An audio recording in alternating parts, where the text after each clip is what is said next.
materi yang pertama, yaitu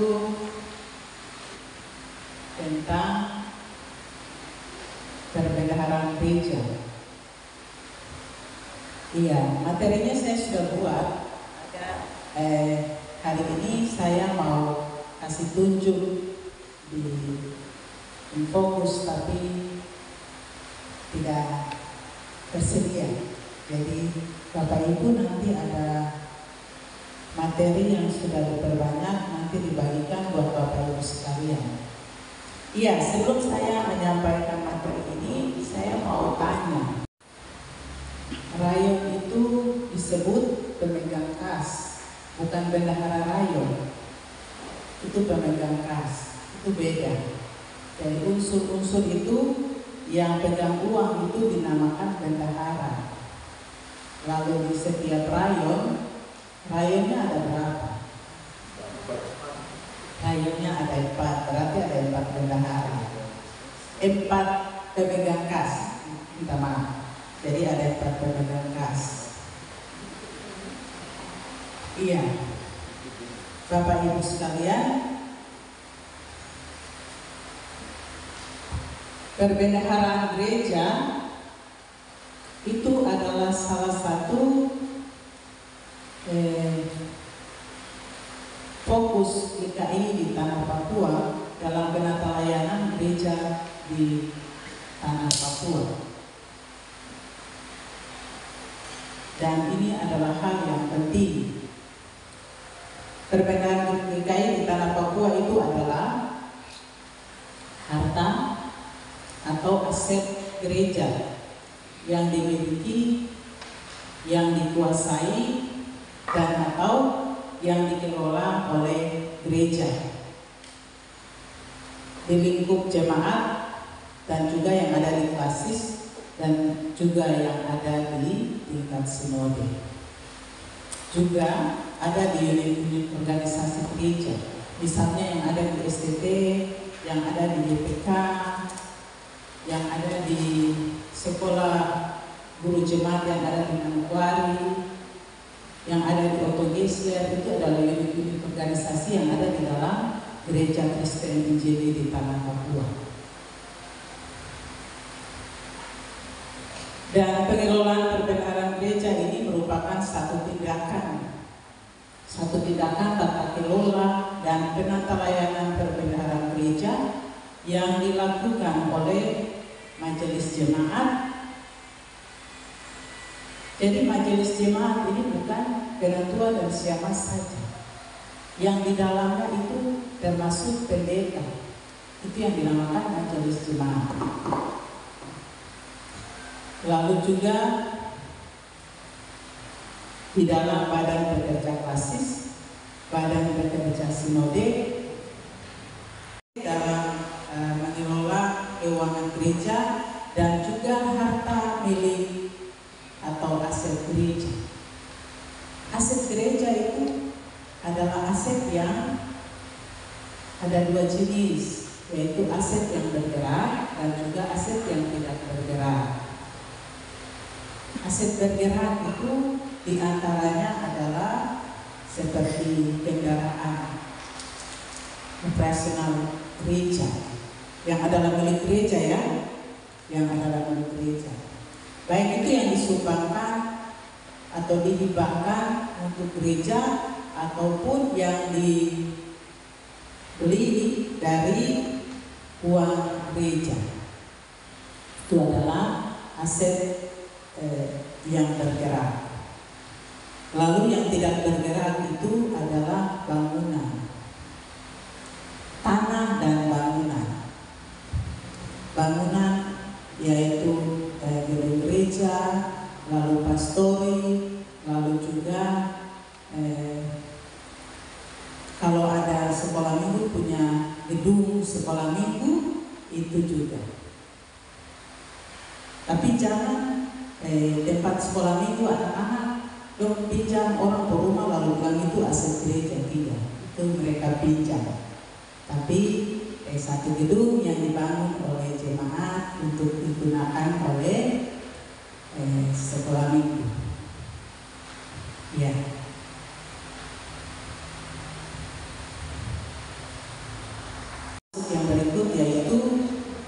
bendahara. Bendahara dalam peraturan tentang perbendaharaan gereja dan pengawasan perbendaharaan dan pengawasan gereja Kristen Injili di tanah Papua itu adalah penanggung jawab atau pemegang atau pengurus harta milik atau aset gereja.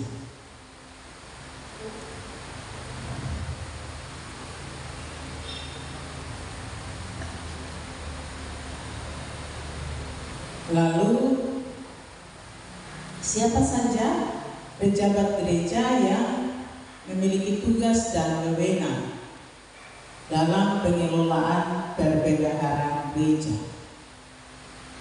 Siapa saja? Kalau di dalam majelis atau di dalam jemaat itu ada tiga orang.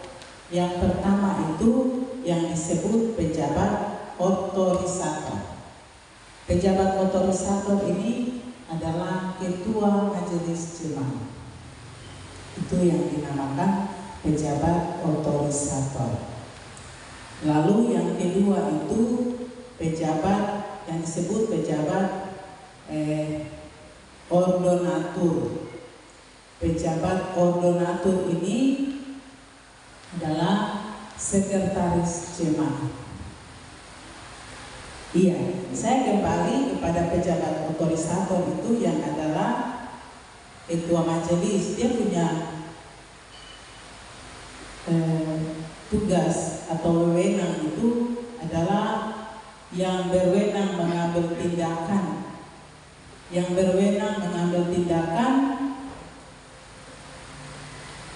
untuk mengeluarkan, menerima dan mengeluarkan. Yang menerima dan mengeluarkan uang ataupun barang yang bergerak dan yang tidak bergerak milik gereja. Itu pejabat otorisator atau ketua majelis. Lalu pejabat yang kedua yaitu pejabat ordonatur. Pejabat ordonatur ini adalah sekretaris majelis jemaat. Dia punya dia berwenang untuk menguji kebenaran. Menguji kebenaran otorisator. Misalnya ketua majelis dia perintahkan uang ini keluar misalnya. Tapi harus sekretaris majelis dia harus lihat juga apakah betul yang disampaikan oleh ketua majelis ini ada di dalam hasil keputusan sidang atau tidak, nilainya pas atau tidak. Itu tugas dari sekretaris majelis jemaat. Lalu yang berikut itu bendahara. Bendahara ini dia punya tugas itu atau dia berwenang untuk menerima, membukukan, menyimpan, membayar, mempertanggungjawabkan uang dan barang milik gereja.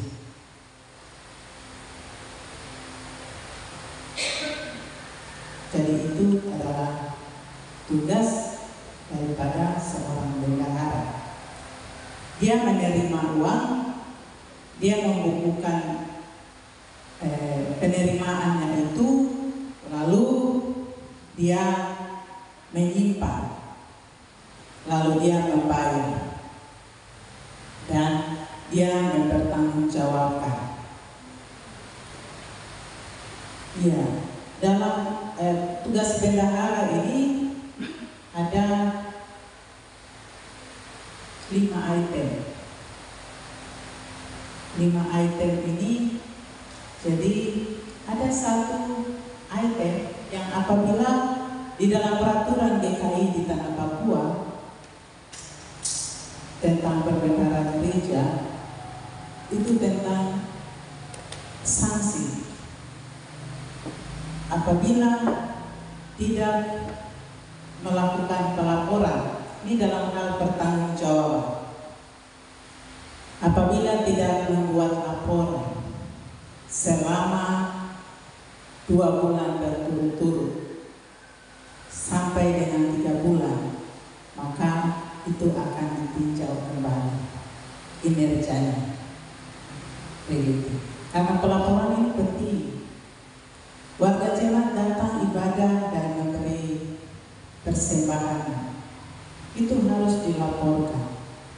Pelaporan ini bukan saja 1 bulan, setiap minggu harus buat laporan.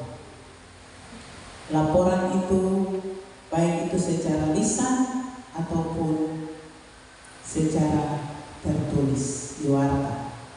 Lalu juga buat laporan per bulan, laporan triwulan atau 3 bulan, lalu buat laporan per 1 semester atau 6 bulan, dan buat laporan per tahun. Itu adalah tugas seorang bendahara. Bendahara punya tugas banyak ya. Iya, supaya dia bisa kelola perbendaharaan gereja ini dengan baik dan tertib. Di dalam melakukan pelaporan ini ada petunjuk teknisnya. Ada petunjuk teknis atau cara membuat laporan. Itu nanti disampaikan secara detail atau terperinci oleh pemateri berikut. Itu BPPG. Saya mau sampaikan tapi nanti saya ambil alih. Jadi kita bagi-bagi tugas. Iya, ada dirham. Dirham itu model buat laporan. Baik itu laporan tentang uang maupun laporan tentang aset. Itu ada caranya. Lalu bendahara juga harus membuat BKU, buku kas umum gereja. Itu mengenai tugasnya dalam hal membukukan atau mencatat. Jadi bendahara itu dia bukan saja terima uang tiap bulan, tapi atau tiap minggu. Dia terima dan dia harus langsung catat. Ada 2 buku, ada buku-buku pembantu. Ada buku-buku pembantu. Jadi waktu terima uang, misalnya dari unsur-unsur, dari KSP, itu catat ada 1 buku, itu buku register kas. Jadi tulis dulu di buku itu, lalu pindahkan ke BKU, buku kas umum. Karena nanti di BKU ini yang menjadi buku yang akan setiap bulan harus tutup. Dia harus tutup BKU. Dan di situ akan kelihatan berapa banyak uang yang diterima, berapa banyak uang yang dikeluarkan, lalu sisanya berapa. Sisanya itu nanti terdiri dari ini. Uang tunai sekian, di bank sekian, dan BKU itu setiap bulan ditutup dan ditandatangani oleh bendahara dan ketua majelis. Gitu. Supaya bisa dikontrol. Iya. Lalu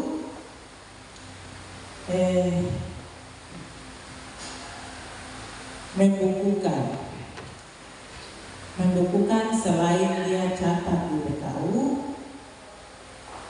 setiap penerimaan dan belanja itu harus ada bukti-bukti, harus punya bukti, kwitansi, dan kwitansi itu juga harus ditandatangani oleh ketua majelis. Kalau tidak ketua majelis tanda tangan di kwitansi, biasanya kami buat kwitansi itu ada tanda tangan bendahara, ada tanda tangan yang membayar, yang menerima, lalu mengetahui ketua majelis,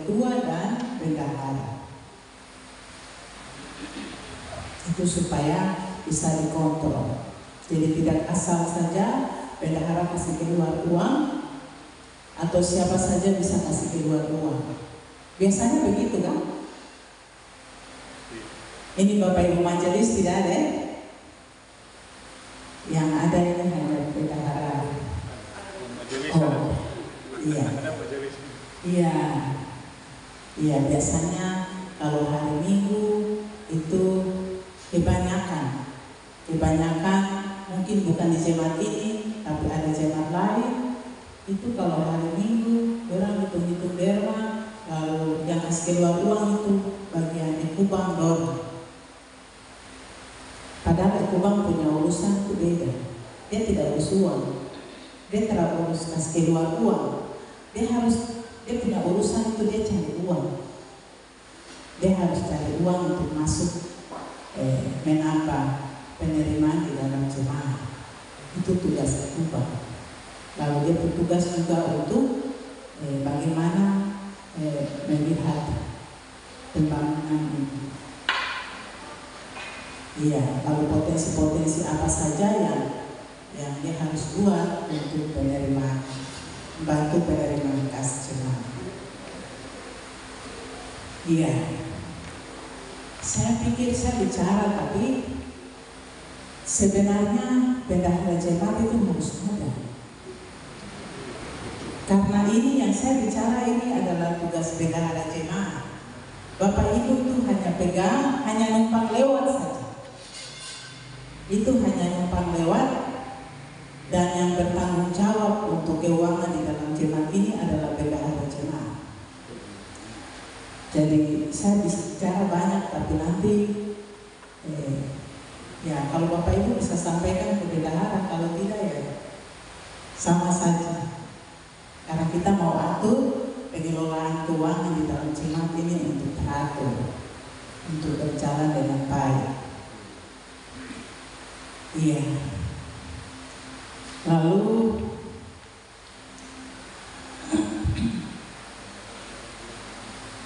iya, jadi tadi saya sudah bilang itu bahwa Bapak Ibu ini adalah istilahnya pembantu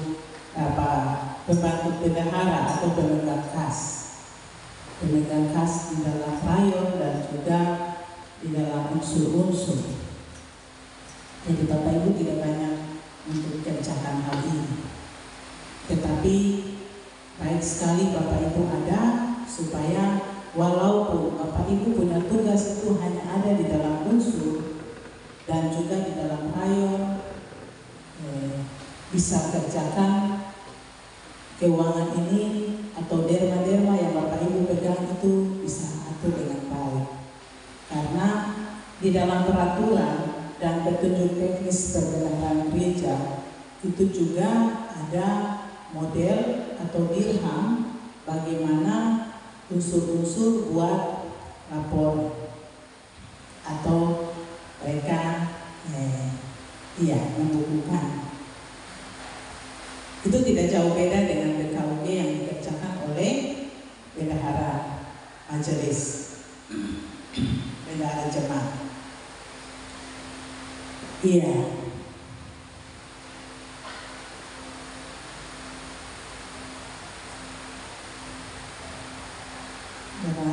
Tadi saya sudah bilang bahwa yang sebenarnya dengar ini adalah bendahara jemaat. Karena hal ini disampaikan untuk bendahara jemaat, tetapi satu hal bahwa Bapak Ibu juga sebagai orang yang dipilih dalam pekerjaan Tuhan, baik itu di dalam unsur dan juga rayon, maka Bapak Ibu juga harus dengar bahwa seorang bendahara itu dia punya kriteria itu adalah orangnya itu harus jujur. Dia harus jujur, dia harus setia, dia harus rajin dalam menyampaikan pertanggungjawaban. Pertanggungjawaban pengelolaan keuangan yang dipegang atau yang dikelola.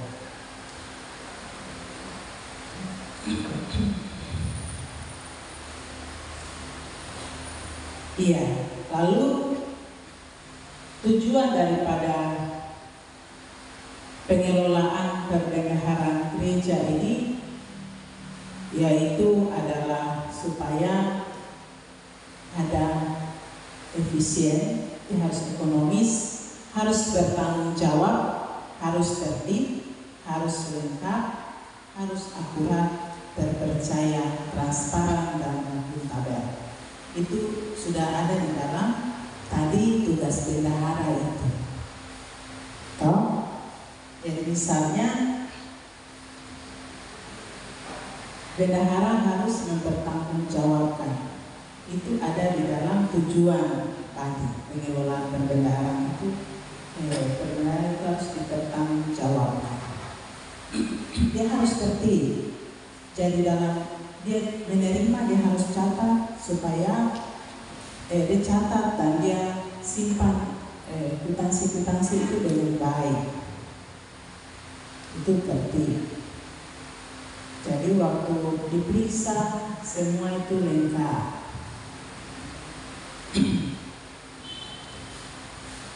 Ya, lalu